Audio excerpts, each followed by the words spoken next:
These are my modifications for the LEGO Star Wars Clone Turbo Tank. I always thought this Clone Turbo Tank was exposed from the bottom, and I wanted to cover it up, so I did. I'll show you first the front. If you can see, I made the paneling come down one stud, and then I put plates on the bottom with the studs facing out.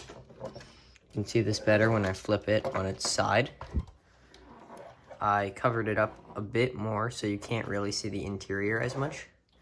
It's not easy to see anymore, and it doesn't really change the look that much. It just comes out and down one more stud.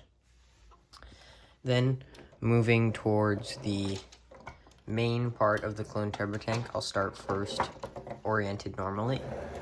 I moved down this part, I guess 2 studs facing normally, and then I just added like platforms in so you can't see into the interior anymore, because that just annoyed me. I'm going to remove this so you can see it a bit better.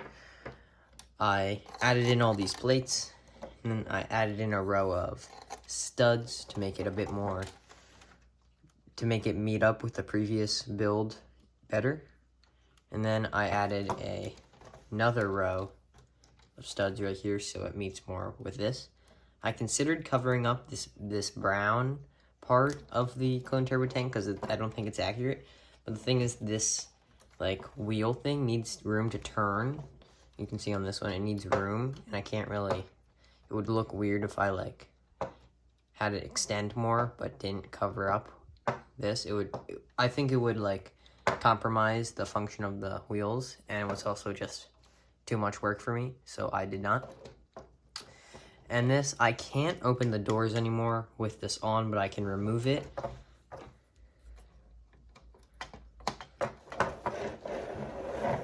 All I need to do is sort of just press down here, and it just pops off.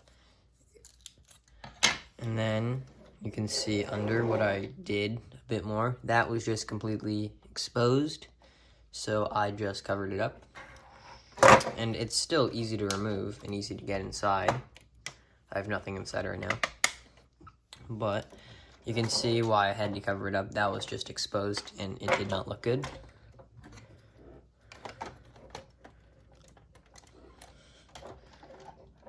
Added more plating as we come down here. This section I also wanted to cover up.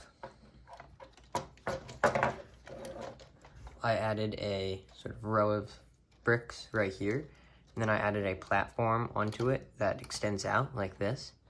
I added a sloped brick right there, even though it doesn't match with the base plate. It just fits the design a bit more.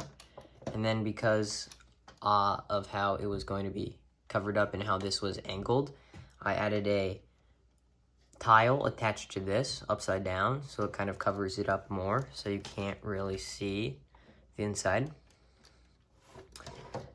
And I also added these bricks here and bricks right here to sort of cover up the gap between here, because before it was even bigger. And I also extended out this paneling one stud out this way to close the gap a bit more. I forgot to mention that. And then this is sort of a bonus feature.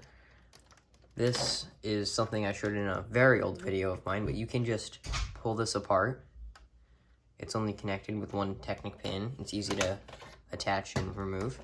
And inside, I added an interior because it was just open, and you can see there's kind of a command center in there with some radars, displays, and other things. And that's just a nice way to fill up the unused interior. This is not a intended LEGO feature, but it was just something that I saw could be done, so I did it.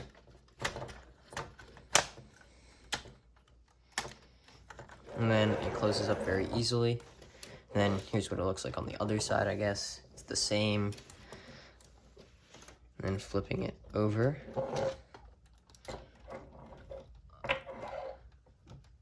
I kind of, not much, but I kind of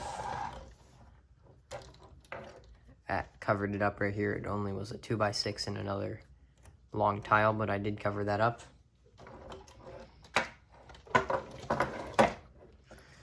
And while it doesn't seem like I did much, it was kind of difficult to figure out how it would all line up and how I could make it work so that the design was not completely changed and that it still looks decent.